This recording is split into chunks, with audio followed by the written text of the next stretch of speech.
ಹಳೆಯ ಚಿನ್ನದ ಒಡವೆನ ಅಧಿಕ ಬೆಲೆಗೆ ಮಾರಬೇಕೆ ಅಂದ್ರೆ ಆಟಿಕಾಗೆ ಕಾಲ್ ಮಾಡಿ 8880 ಅಟ್ಟಿಕಾ ಗೋಲ್ಡ್ ಕಂಪನಿ.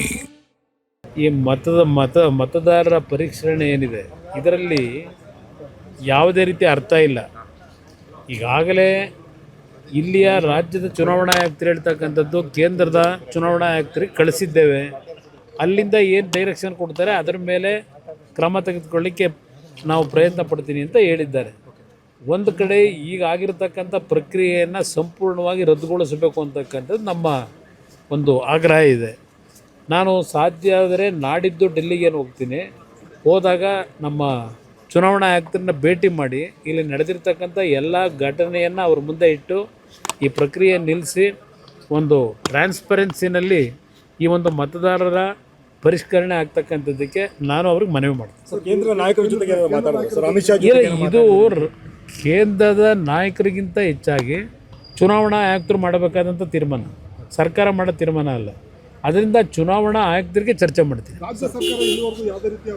ರಿಯಾಕ್ಷನ್ ಇಲ್ಲವಲ್ಲ, ಆ ಕಾಂಗ್ರೆಸ್ ಅಧ್ಯಕ್ಷರು ಎಲ್ಲೋದ್ರೂ ಗೊತ್ತಿಲ್ಲ, ದಿನ ಕಾಮೆಂಟ್ಸ್ ಮಾಡೋರು, ಗೃಹ ಸಚಿವರು ದಿನ ಕಾಮೆಂಟ್ಸ್ ಮಾಡೋರು ಎಲ್ಲದಕ್ಕೂ ಇದಕ್ಕೇನು ಹೇಳ್ತಾರೆ? ಇವತ್ತು ಅಷ್ಟೊಂದು ನಿಯಮಬದ್ಧವಾಗಿ ಕೆಲಸ ನಿರ್ವಹಣೆ ಮಾಡ್ತಕ್ಕಂಥವ್ರು, ಇವರು ಬುದ್ಧಿ ಹೇಳ್ತಕ್ಕಂಥವ್ರು ಇವತ್ತು ರಾಜ್ಯದಲ್ಲಿ ನಡೀತಾ ಇದೆಯಲ್ಲ ಆದಿ ಬೀದಿ ಒಳಗೆ ಇದೊಂದು ಇದು ನಡೀತಾ ಇದೆಯಲ್ಲ, ಆ ಫುಟ್ಪಾತ್ ತೆರವು ಒಂದು ಕಡೆ, ಅದ್ರ ಜೊತೆ ಇಲ್ಲಿ ನಾನು ಹೇಳ್ತಾ ಇರೋದು ಈ SIR ವಿಷಯದಲ್ಲಿ ಆದಿ ಬೀದಿಲಿ ನಡೆಸ್ತಾ ಇದ್ದಾರೆ. ಈ ಸರ್ಕಾರಕ್ಕೆ ಏನಾದ್ರೂ ಗೌರವ ಮಾನ ಮರ್ಯಾದೆ ಇದ್ದರೆ ಇವು ಸರ್ಕಾರದ ಅಧಿಕಾರಿಗಳೇ ಹೋಗಿರೋದಲ್ಲಿ, ಇಲ್ಲ ಚುನಾವಣಾ ಆಯುಕ್ತರಿಗೆ ಇವರಿಂದ ಏನು ಡೈರೆಕ್ಷನ್ ಹೋಗಿದೆ, ಈ ಥರ ನಡೀತಿದೆ ಆ್ಯಕ್ಷನ್ ತಗೊಳ್ಳಿ ಅಂತ ಹೇಳಿದ್ದೀರಾ? ಪ್ರತಿಯೊಂದಕ್ಕೂ ಹೇಳ್ತಕ್ಕಂಥವ್ರು ಬೀದಿ ಬದಿ ವ್ಯಾಪಾರಿಗಳದು ಸುಪ್ರೀಂ ಕೋರ್ಟ್ ಆದೇಶ ಇದೆಲ್ಲ ಒಪ್ಕೊಳ್ಳೋಣ, ಆದರೆ ಅವರನ್ನು ಅಷ್ಟೊಂದು ಲಕ್ಷಾಂತರ ಕುಟುಂಬಗಳು ಇವತ್ತು ಪ್ರತಿನಿತ್ಯ ಬೀದಿನಲ್ಲಿ ವ್ಯಾಪಾರ ಮಾಡ್ಕೊಂಡೇ ಬದುಕ್ತಾ ಇರ್ತಕ್ಕಂಥವ್ರು. ಆಯಿತು, ಸುಪ್ರೀಂ ಕೋರ್ಟ್ನ ಆದೇಶದ ಮೇರೆಗೆ ತೆರವುಗೊಳಿಸಿ ಜನರುಗಳ ಪ್ರಾಣ ಉಳಿಸ್ಬೇಕಾದಂಥದ್ದು ನಮ್ಮ ಕರ್ತವ್ಯನೂ ಇದೆ. ಆದರೆ ಅವ್ರ ಬದುಕನ್ನು ಏನು ಮಾಡ್ತೀರಿ? ಅವ್ರಿಗೇನು ಆಲ್ಟರ್ನೇಟ್ ಅರೇಂಜ್ಮೆಂಟ್ ಮಾಡಿಕೊಟ್ಟಿದ್ದೀರಿ?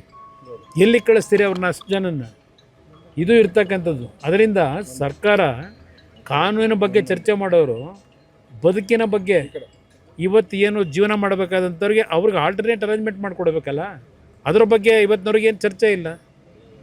ಏನು ಮಾಡ್ತೀವಿ ಅಂತೇಳಿ ಏಕಾಏಕಿ ಅವ್ರನ್ನ ಖಾಲಿ ಮಾಡಿಸಿ ಅವ್ರು ಎಲ್ಲಿಗೆ ಹೋಗಬೇಕು?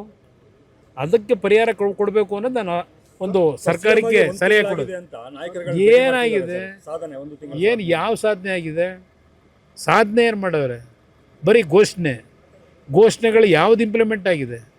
76,000 ಉದ್ಯೋಗ ಅಲ್ವಾ? ಅದ್ರದ್ದು ಪ್ರಕ್ರಿಯೆ ಎಲ್ಲಿಗೆ ಬಂದು ನಿಂತಿದೆ ಅಂತ ಹೇಳಿದ್ದಾರೆ ಏನಾದರೂ ನಿಮಗೆ? ಇಲ್ಲ ಜನಕ್ಕೆ ಏನಾದರೂ ತಿಳಿಸೋರ? ಘೋಷಣೆಗಳಾಗಿದೆ. ಯಾವ ಕೆಲಸ ಇವತ್ತು ಈ ಸರ್ಕಾರದಲ್ಲಿ ಒಂದು ತಿಂಗಳಿನಲ್ಲಿ ಇಂಪ್ಲಿಮೆಂಟ್ ಆಗಿರೋದು ಹೇಳಿ?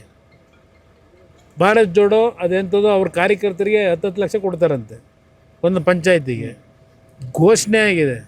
ಸರ್ಕಾರದಲ್ಲಿ ದುಡ್ಡಿಲ್ಲದೆ ಸರ್ಕಾರದವರು ಜನಗಳ ಜನಗಳ ಜೋಬು ಕೈಯಾಗಿ ಪಿಕ್ ಪ್ಯಾಕೆಟ್ ಮಾಡೋದು ಹೆಂಗೆ ಅಂತ ಪ್ರತಿಯೊಂದರಲ್ಲೂ ಯೋಚನೆ ಮಾಡ್ಕೊಂಡು ಕೂತಿರೋರು ಇವರು ಇವೆಲ್ಲ ಕಾರ್ಯಕ್ರಮ ಅನುಷ್ಠಾನಕ್ಕೆ ತರ್ತಾರ? ದೊಡ್ಡ ದೊಡ್ಡ ಕಾರ್ಯಕ್ರಮಗಳು ಏನಾದರೂ ಇದ್ದರೆ, ದುಡ್ಡು ಹೊಡೆಯೋ ಕಾರ್ಯಕ್ರಮ ಇದ್ದರೆ ಅವಕ್ಕೆ ಫೌಂಡೇಶನ್ ಹಾಕೊಂಡು ಹೊರಟವ್ರು ಅಷ್ಟೇ.